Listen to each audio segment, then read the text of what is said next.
Bancada Fretilin Husu atuhalo investigação do cidadão Indonésia, nebe falsificatan documento hodicimo subsídio veteranos.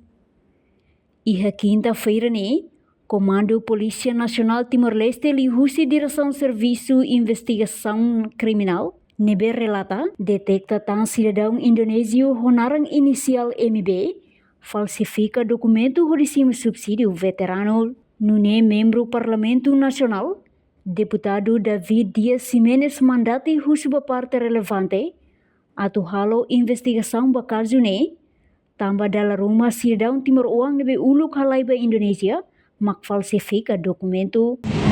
Agora kita dia cidadão Indonesia, kita halu pe Timor Uang cidadão halai bane kaso.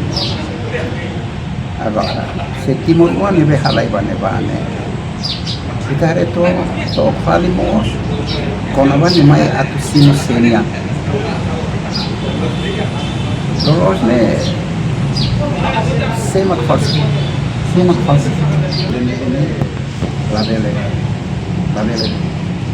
falsifica fali. Documento ne falsificação de documento é crime makan.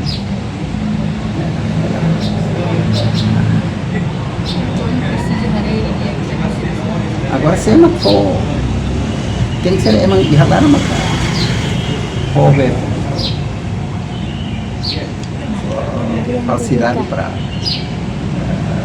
facilidade para coordenação em halu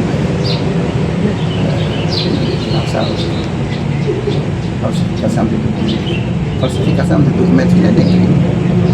Precisa investigação. Acho que é certo.